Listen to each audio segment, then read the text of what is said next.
Presidenti i Serbisë Aleksandar Vučić ka dërguar një mesazh urimi me rastin e ditës së ushtrisë së Serbisë ministrit të mbrojtjes Bratislav Gashi, shefit të shtabit të përgjithshëm të ushtrisë së Serbisë, generalit Milan Mojsilović dhe gjithë pjesëtarëve të ushtrisë së Serbisë. Në mesazhin e urimit theksohet se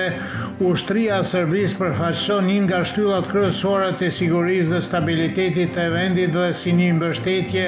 për qytetarët në ruajtjen e paqes dhe sigurisë. Me rastin e ditës së ushtrisë së Serbisë në Beograd u krye një çiftje artillerike me nderin prej 10 plotun nga 6 njësi artillerie.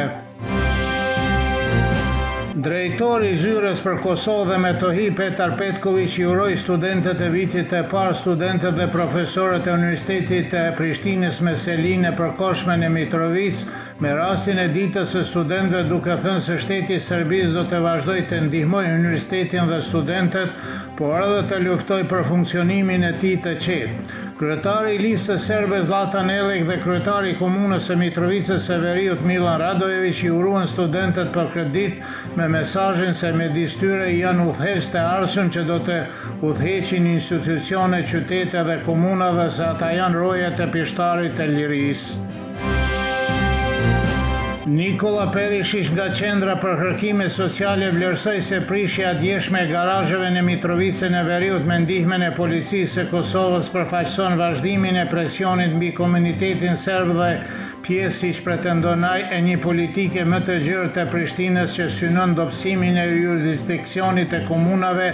me shumicë serbe. Për Kosova Online paralajmëroi se lëvizjet e tilla mund të kërcënojnë edhe dialogun midis Beogradit dhe Prishtinës. Dušan Radaković nga organizata jo qeveritare ACDC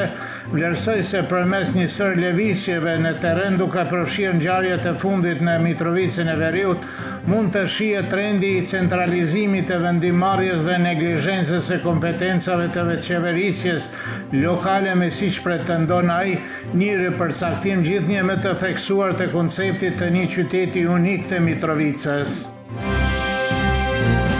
Seanca Kuvendit të Kosovës është thirrur për të hënën me 27 prill dhe në rend të ditës do të përfshihen ndër të tjera projekt ligji për konfirmimin e marrëveshjes për antarësimin e Kosovës në Bordin e Paqes, njoftoi kryetaria e Parlamentit Albolena Haxhiu. Sipas saj, në rend të ditës do të përfshihet edhe emërimi i 3 anëtarëve të Këshillit të Cilësisë dhe Agjencisë së Akreditimit të Kosovës, si dhe vendimi për formimin e një komisioni për dhënien e provimit të jurisprudencës. Haxhiu deklaroi se në rast se ka zgjedhje të jashtëzakonshme është e rëndësishme të vetohen edhe këto propozime.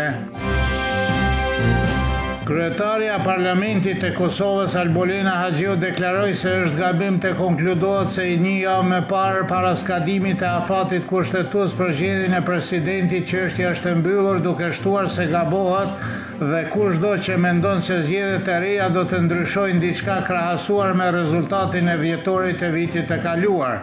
Ajo përsëriti qëndrimin se Kosova nuk ka nevojë për zgjedhje të jashtëzakonshme, duke shtuar se situata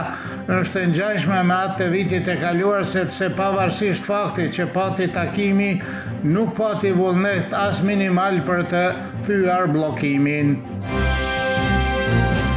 Deputeti i Lëvizjes Vetëvendosje Vigan Qorolli akuzoi partitë opozitare se po bllokojnë qëllimisht procesin e zgjedhjes së presidentit dhe deklaroi se partia e tij është e gatshëm të vazhdojë për zgjedhjen e presidentit, por se nuk ka votat e mjaftueshme.